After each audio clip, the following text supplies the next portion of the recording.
Hi Brad, Michael Lish, Community Skis. For those of you who don't know, you can always reach us at communityskis.com.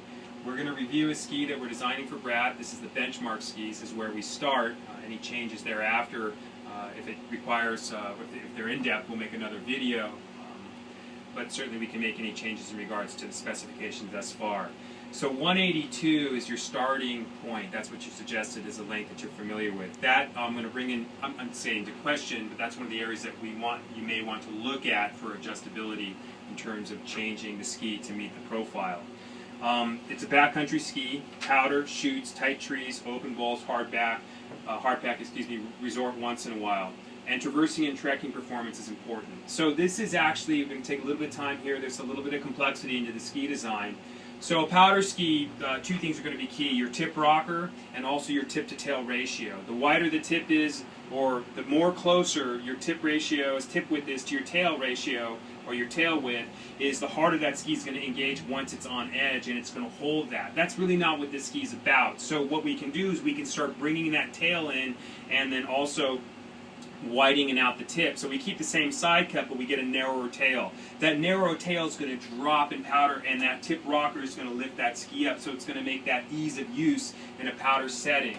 Unfortunately, the more you pin that tail in, what ends up happening is on a traverse section of a backcountry setup, you're going to get some tail slide. So if you're on a steep mountain and you're doing a traverse section, that tail is going to constantly want to slide, and you'll have to adjust. That's loss of energy efficiency in terms of your body expenditure. So we don't really ever want to drop that pin in too much when we have a backcountry ski that's going to really be used to trek into the backcountry. So that's an area. If your trekking is not as steep on a dirt terrain, we can actually start to pin that in a little bit, give you some more powder performance without compromising anything else. Chutes, obviously we don't want a big lengthy ski. That's where the shorter ski, 182, we call that about 8 centimeters lower than your head height. That nimbleness that you're going to get in a shorter ski, that's going to work great for chutes. There really isn't much more that's required. If you're on a hard pack icy chute, yeah, you're going to really want camber is going to be an issue, and your side cut, the tail engagement when you cock and when you land. But if you're in a backcountry kind of a powderish or crud situation, again, that side cut, that's not really going to affect anything. It's just the nimbleness, the shortness of getting that ski around quickly.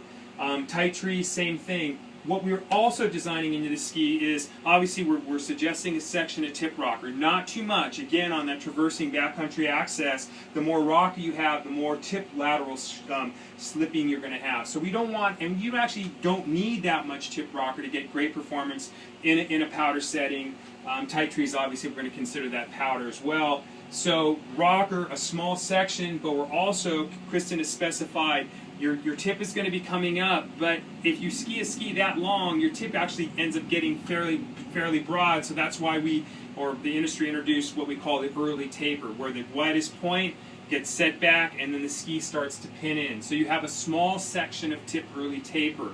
Now that doesn't apply to the tail. The tail is straight camber and a straight camber, no rocker on the tail, and it has what we call a traditional side cut. It doesn't pin back in. So just tip rocker and tip early taper. Moderate camber, that's excellent for braking trail. It's excellent for traversing. It's going to give you a lot of kind of high responsiveness on those quicker turns when you have that camber, because it loads a ski and then it pops you out as you disengage a ski, and then when it settles in, it's more aggressive in how it grabs.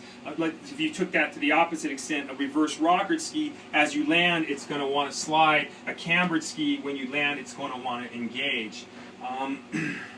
Hard pack, typically that's where your turn radius is going to come into play. You're spec'd here at 16, 17 meter. That's a longer drawn out turn. We're not talking fast transition turns.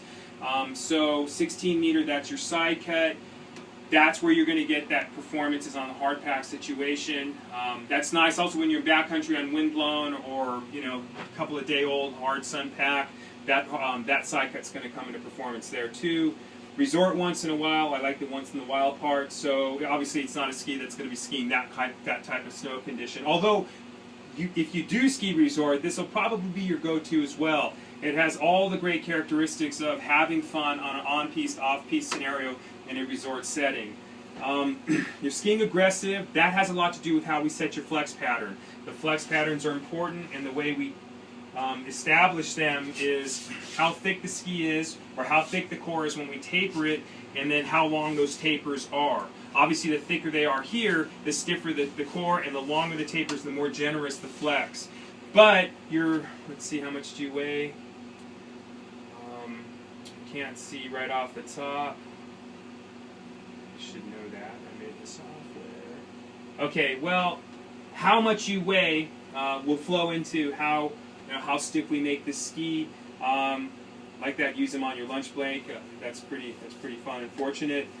Flow with the terrain, that has a lot to do with the side cut in terms of when you're on a harder pack. Obviously, you're not kicking, you're really flowing it out, so that 16 meter will work really nice there.